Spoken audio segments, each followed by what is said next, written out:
Undang-Undang Nomor 20 Tahun 2008, UMKM atau usaha mikro kecil dan menengah memiliki pengertian sebagai usaha, yaitu usaha produktif milik orang perorangan atau badan usaha perorangan yang memenuhi kriteria usaha mikro sebagaimana yang diatur dalam undang-undang. Menurut para ahli yaitu menurut Wikjito pada tahun 2003, mengemukakan bahwa pengertian umum UMKM adalah usaha yang mempunyai peranan penting dalam perekonomian negara Indonesia, baik dari sisi lapangan kerja yang tercipta maupun dari sisi jumlah usahanya. Jadi pengertian secara umum dari UMKM adalah usaha produktif yang dimiliki oleh perorangan maupun badan usaha yang telah memenuhi kriteria sebagai usaha mikro. Yang pertama yaitu jenis komoditi atau barang yang ada pada usahanya tidak tetap atau bisa berganti sewaktu-waktu. Yang kedua, tempat menjalankan usahanya bisa berpindah sewaktu-waktu. Yang ketiga, usahanya belum menerapkan administrasi, bahkan keuangan pribadi dan keuangan usaha masih disatukan. Biasanya, pelaku UMKM belum memiliki akses perbankan, namun sebagian telah memiliki akses lembaga keuangan non-bank.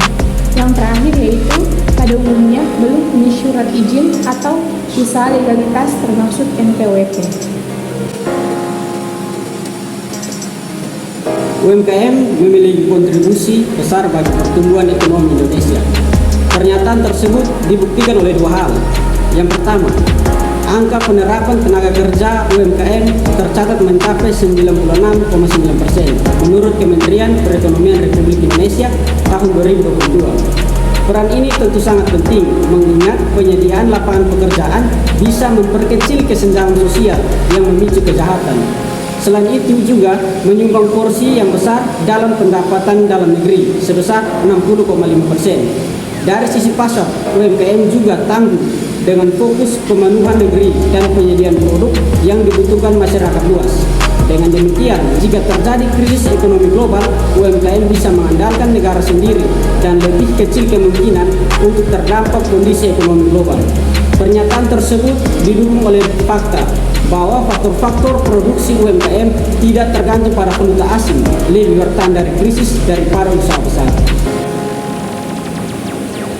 UMKM menghadapi sejumlah hambatan dalam aspek modal, perizinan, pengelolaan usaha, atau pengetahuan para pelakunya untuk mengembangkan bisnis.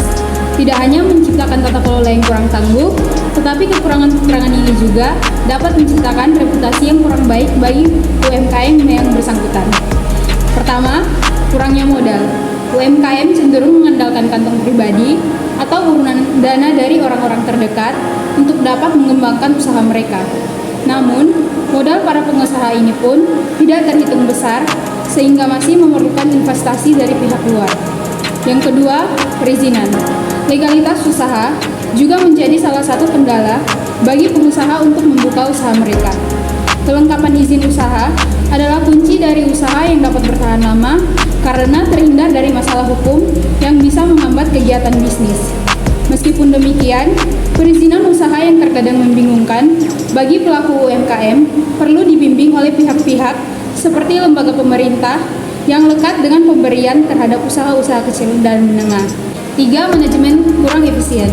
Kekurangan pengetahuan tentang pengelolaan bisnis meminimalkan kemungkinan bagi pengusaha untuk menarik minat investor karena tidak terlihat meyakinkan.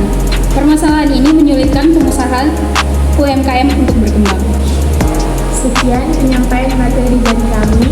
Jika ada kesalahan, mohon dimaafkan. Akhir kata, Jalan-jalan ke Danau Toba, jangan lupa membeli bukti. Terima kasih atas waktu Anda and see you next time.